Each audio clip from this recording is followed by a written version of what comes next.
dalam Berita Padang. Berikut 3 berita utama hari ini. Seorang pencuri onderdil mobil di Padang ditangkap polisi saat mencuri kabel menara telekomunikasi. Warga Katiagan berbondong-bondong memeriksa kesehatan mereka pada kegiatan TMMD di Pasaman Barat. Tentara bangun jalan di areal perkebunan kelapa sawit di Pasaman Barat.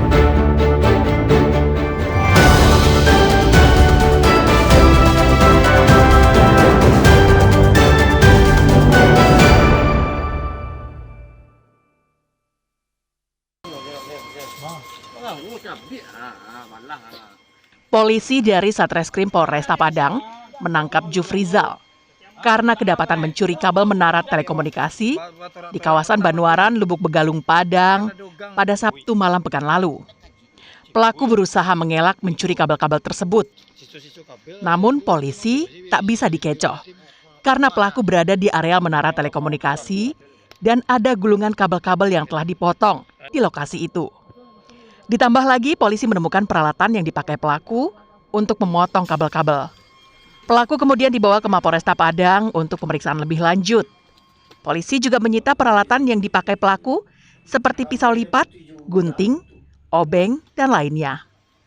Dalam catatan polisi, pria 43 tahun ini telah menjadi target operasi polisi atas kasus pencurian ban dan pelak ban mobil di daerah Banuaran pada bulan Agustus lalu. Dari keterangan pelaku kepada polisi, dirinya baru pertama kali mencuri karena desakan kebutuhan ekonomi. Namun pernyataannya tidak bisa dipercaya begitu saja, karena dalam catatan polisi, banyak laporan masyarakat akan ulah Juprial yang melakukan pencurian. Awal penangkapan kita amankan sewaktu korban melakukan percobaan pencurian kabel tower yang ada di tepatnya di Paralawe, Kecamatan Ubek. Setelah kita amankan, lalu kita interogasi, pelaku juga melancarkan aksinya mengambil ban dan velg milik sebuah mobil truk. Untuk pelaku, menurut keterangannya baru kali ini melakukan. Pelaku dijerat polisi dengan pasal 363 KUHP tentang pencurian dengan ancaman hukuman di atas 5 tahun kurungan penjara. Alfi melaporkan dari Padang.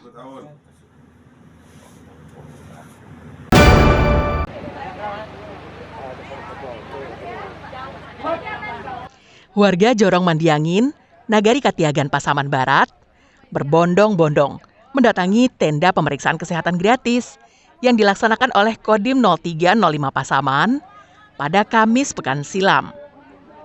Pengobatan gratis ini mulai dari pengukuran tekanan darah, pengukuran kadar gula darah, pemeriksaan kadar asam urat, dan penyakit lainnya. Setelah kesehatan diperiksa, warga juga diberikan obat. Selain itu, kegiatan ini juga menyediakan layanan pemeriksaan janin ibu hamil.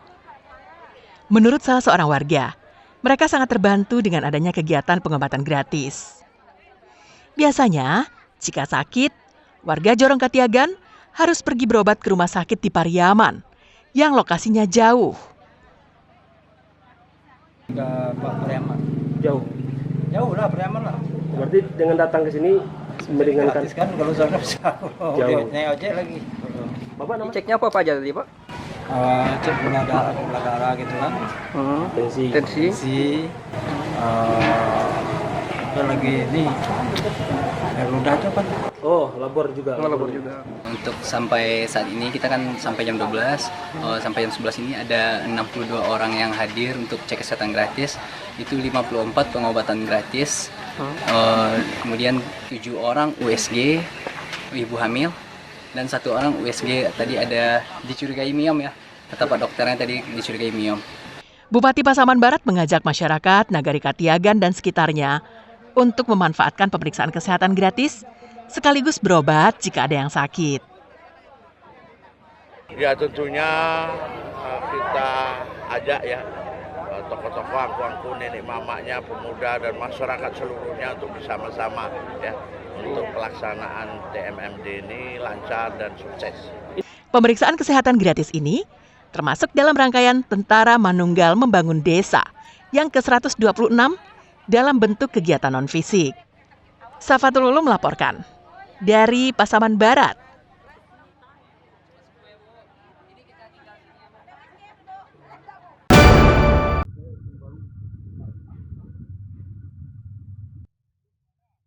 Selama ini, akses jalan dari Jorong Mandiangin menuju Jorong Katiagan, Nagari Katiagan, Kecamatan Kinali, tidak bisa dilewati mobil. Hal ini telah berlangsung puluhan tahun lamanya, sejak kampung itu berdiri. Warga hanya bisa mengendarai sepeda motor dengan jarak yang sangat jauh. Jika jembatan rusak, maka aksesnya tidak ada sama sekali. Namun harapan mereka akan segera terwujud.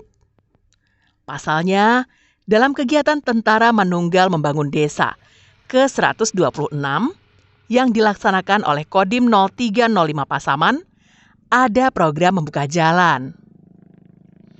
Akses jalan tanah yang ada ditimbun dan dikeraskan, mulai dari Jorong Mandiangin hingga Ponton Batang Masang, Jorong Katiagan.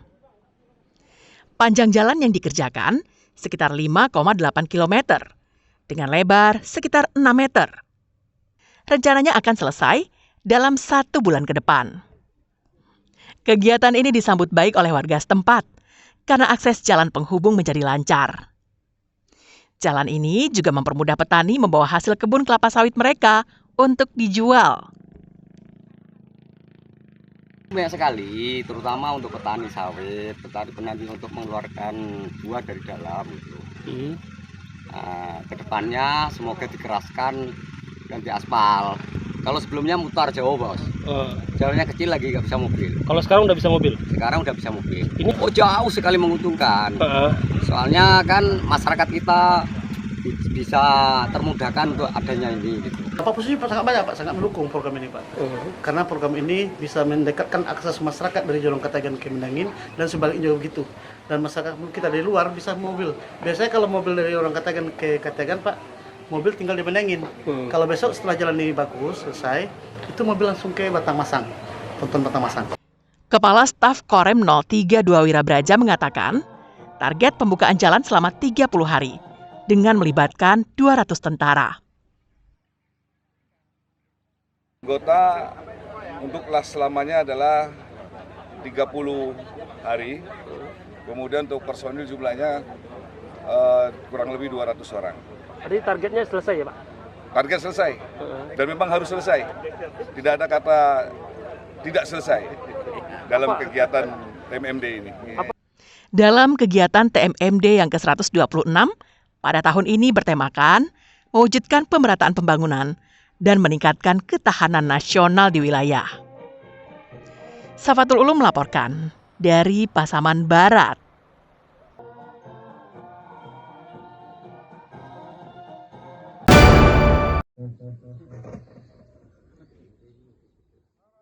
Untuk menjaga ketahanan pangan, khususnya konsumsi ikan, Nagari Durian Tinggi mengandalkan budidaya ikan lele dan ikan nila sebagai program unggulan.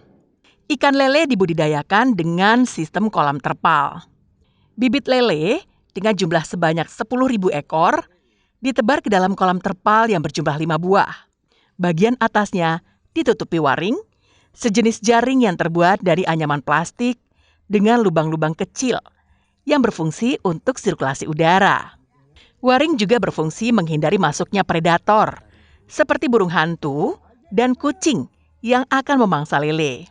Sedangkan untuk kolam nila disewa dari warga di Jorong Kampung Lua, Nagari Durian Tinggi, yang memiliki lahan yang tidak terpakai. Nila disebar ke kolam ini sebanyak 25.000 bibit. Ikan nila yang ditebar adalah ikan nila jenis nirwana yang merupakan varietas ikan nila unggul yang dikembangkan di Indonesia melalui rekayasa genetik. Ikan nila nirwana dikenal karena pertumbuhannya yang sangat cepat dan daging ikannya yang tebal. Ikan ini juga memiliki rasio konversi pakan yang rendah, terutama jika diberi pakan alami. Untuk biaya budidaya kolam lele dan kolam nila nirwana diambil dari alokasi dana desa tahun 2025. Untuk saat ini, baru menghabiskan dana sebanyak lebih kurang 50 juta rupiah. Dari desa itu 20% untuk ketahanan pangan. Kebetulan kami tinggi menganggarkan yaitu pengadaan bibit nila dan pengadaan bibit lele dari 20% dari anggaran dari desa ini. Sistem yang kami terkawal itu kami memasukkan bibit lele untuk sekarang ini yaitu sebanyak 10.000 bibit lele. Baiklah, untuk bibit nila kami memasukkan rencananya 25.000 ekor bibit nila. Dengan program ini, maka ketahanan pangan masyarakat, khususnya kebutuhan protein, melalui ikan lele dan ikan nila nirwana, tetap terjaga. Fauzan melaporkan dari Pasaman.